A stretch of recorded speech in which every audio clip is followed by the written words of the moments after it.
Hi friends, ഞാനൊരു diary ഡെക്കറേറ്റാണ് ചെയ്യാൻ പോണത്. അതിനായിട്ട് എൻ്റെ ഫേവറേറ്റ് ആയിട്ടുള്ള യൂണിക്കോൺ ഡയറി ഞാൻ എടുത്തിട്ടുണ്ട്. അങ്ങനെ അതെടുത്തിട്ട് ഞാനൊരു പേജ് സെലക്ട് ചെയ്തെടുക്കുന്നുണ്ട് അതിൽ നിന്ന്. അങ്ങനെ ഞാൻ ഒരു പേജൊക്കെ സെലക്ട് ചെയ്തെടുത്തിട്ടുണ്ട്. പിന്നെ എൻ്റെ കയ്യിലുള്ള കുറച്ച് കളർ പേപ്പറൊക്കെ വെച്ച് ഡെക്കറേറ്റ് ചെയ്യാമെന്ന് പറഞ്ഞ് അങ്ങനെ കളർ പേപ്പറെല്ലാം സെറ്റാക്കി എടുക്കുന്നുണ്ട്. അങ്ങനെ ഞാൻ എൻ്റെ കളർ പേപ്പർ ഇതുപോലെ അടിപൊളിയായിട്ട് ഡെക്കറേറ്റ് ചെയ്തിട്ട് ഓരോ ഭാഗത്തായിട്ട് ഇങ്ങനെ ഒട്ടിച്ചൊട്ടിച്ച് കൊടുക്കുന്നുണ്ട് ഞാൻ. അങ്ങനെ ഞാൻ ഒരു കളർ പേപ്പർ രണ്ട് സൈഡിൽ ഇതുപോലെ ഒട്ടിച്ച് കൊടുക്കുന്നുണ്ട്. ഇനി എന്ത് ഡെക്കറേറ്റ് ചെയ്യും എന്നും പറഞ്ഞ് അറിയാണ്ട് ഇങ്ങനെ ഇരുന്നു. അപ്പോഴാണ് വേറെ ഒരു ഐഡിയ കിട്ടിയത്. ഞാൻ ചെയ്തിട്ടുള്ള വേറെ ഒരു ഫ്ലവറിൻ്റെ ക്രാഫ്റ്റ് എടുത്തിട്ട് ഞാൻ ആ ഒരു ഡയറിയുടെ എൻഡ് പോയിൻറ്റിൽ വെച്ചിട്ട് അതങ്ങനെ എന്തെങ്കിലും കളർ വെച്ചിട്ട് അവിടെ ഷെയ്ഡ് ചെയ്യാമെന്ന് വിചാരിച്ചു. അപ്പോൾ അവിടെയും ഒരു ഡെക്കറേറ്റീവ് ആവുമെന്ന് പറഞ്ഞ് ഞാൻ അങ്ങനെ ഒരു വയലറ്റ് ഷെയ്ഡ് എടുത്തിട്ട് ഇതുപോലെ ഞാൻ കളർ ചെയ്തു. എനിക്ക് ഈ ഒരു ഡയറി ഡെക്കറേറ്റ് അടിപൊളിയായിട്ട് ഇഷ്ടപ്പെട്ടു. ഞാൻ ഇതുവരെ ചെയ്തിട്ടുള്ളതിൽ എനിക്ക് ഏറ്റവും അടിപൊളിയായിട്ട് തോന്നിയിട്ടുള്ള ഒരു ഡയറി ഡെക്കറേറ്റീവ് ആയിരുന്നു ഇത്.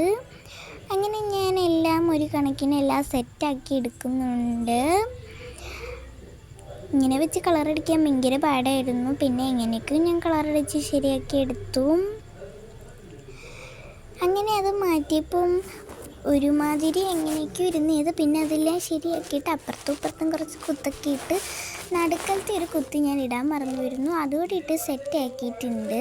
പിന്നെ ഇനി എന്തെഴുതും അല്ലെങ്കിൽ എന്തൊട്ടിക്കും എന്നറിയാൻ വൈകിരുന്നപ്പോഴാണ് എനിക്കൊരു സ്റ്റോറി കിട്ടിയത്. ഞാൻ ചുമ്മാ ആ സ്റ്റോറിയൊക്കെ എടുത്ത് എൻ്റെ ഡയറി ഡെക്കറേറ്റീവിൽ ഒട്ടിച്ചു കൊടുത്തു.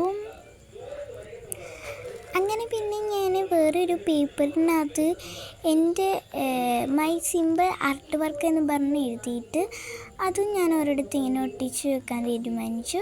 ഞാൻ ഒരു ഫ്ലവറിൻ്റെ അടുത്തായിട്ടാണ് ഒട്ടിച്ച് വെക്കാൻ വേണ്ടി പോകുന്നത്. അങ്ങനെ ഞാൻ അതും ഒട്ടിച്ച് കൊടുക്കുന്നുണ്ട്. അങ്ങനെ പിന്നെ അത് ഒട്ടിച്ചതിന് ശേഷം ഞാൻ വേറെ ഒരിടത്തായിട്ട് സ്കെച്ച് വെച്ചിട്ട് മൈ നോട്ട് ബുക്സ് എന്നും പറഞ്ഞിട്ട് എഴുതുന്നുണ്ട്. മൈ നോട്ട്സ് ബുക്ക് എന്നും പറഞ്ഞ് എഴുതി. പിന്നെ ഞാൻ വിചാരിച്ചു കുറച്ച് സ്റ്റിക്കറൊക്കെ വെച്ചിട്ട് ബാക്കി ഡെക്കറേറ്റ് ചെയ്യാമെന്നും പറഞ്ഞ് അതിന് മുമ്പ് ഞാൻ പിന്നെ എൻ്റെ കയ്യിലുള്ള ഒരു റോസ് കളർ സ്കെച്ച് എടുത്തിട്ട് 5-6 സ്റ്റാർ അങ്ങും ഇങ്ങൊക്കെ വരച്ചെടുക്കുന്നുണ്ട്. അത് സെറ്റ് ചെയ്ത് കഴിഞ്ഞപ്പോൾ പിന്നെ ഞാൻ എൻ്റെ കയ്യിലുള്ള സ്റ്റിക്കർ കളക്ഷനിൽ നിന്ന് കുറച്ച് സ്റ്റിക്കർ എടുത്തിട്ട് അവിടെ ഇവിടെ എല്ലാം ഒട്ടിച്ചു കൊടുത്തു.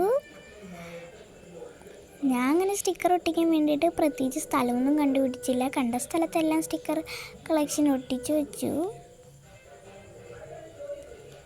പക്ഷെ ഞാൻ സ്കെച്ച് വെച്ച് ചെയ്തിട്ടുള്ളതില്ല. അപ്പോഴത്തേക്കും പടർന്നൊരു പരുവായിരുന്നു. എങ്കിലും എനിക്ക് വലിയ കുഴപ്പമായിട്ടൊന്നും തോന്നിയില്ല. ഈ ഒരു വീഡിയോ ഇഷ്ടപ്പെട്ടവരുണ്ടെന്നുണ്ടെങ്കിൽ കമൻറ്റ് ചെയ്യണേ. ഇഷ്ടപ്പെടാത്തവരുണ്ടെന്നുണ്ടെങ്കിലും കമൻറ്റ് ചെയ്യുക. അങ്ങനെ ഞാൻ എൻ്റെ കയ്യിലുള്ള എല്ലാ സ്റ്റിക്കേഴ്സും അവിടെ ഇവിടെ എല്ലാം ഒട്ടിച്ചെടുക്കുന്നുണ്ട്. എനിക്ക് ഈ ഒരു സ്റ്റിക്കർ ഒട്ടിച്ചതെല്ലാം അടിപൊളിയായിട്ട് ഇഷ്ടപ്പെട്ടു.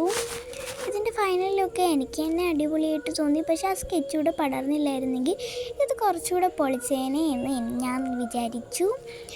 പിന്നെ ഞാൻ അത് ചെയ്ത് കഴിഞ്ഞിട്ട് സൈഡിൽ സ്കെച്ച് വെച്ചൊരു റെയിൻബോ പോലത്തെ ഷീഡൊക്കെ കൊടുത്തിട്ട് അവിടെയോടെ ഒരു സ്റ്റിക്കർ എടുത്ത് ഒട്ടിച്ചു കൊടുക്കുന്നുണ്ട്. അത് ഞാൻ നേരത്തെ ഒട്ടിച്ചൊരു സ്റ്റിക്കർ ഇളക്കിയിട്ട് അവിടെ ഒട്ടിച്ചു കൊടുക്കുന്നത്. അങ്ങനെ എല്ലാം സെറ്റാക്കി. അപ്പോൾ ഇതാണ് എൻ്റെ ഒരു ഡയറി ആർട്ട് വർക്ക്. അപ്പം വീഡിയോ ഇഷ്ടപ്പെട്ടവർ ലൈക്ക് സബ്സ്ക്രൈബ് ഒക്കെ തന്നെ ചെയ്യണേ കൂട്ടുകാരെ. ഓക്കേ. പിന്നെ എന്തെങ്കിലും കുഴപ്പമുണ്ടെന്നുണ്ടെങ്കിൽ അതുകൂടെ കമൻറ്റ് ഇട്ടിട്ട് സെറ്റാക്കണേ കൂട്ടുകാരെ. Bye bye.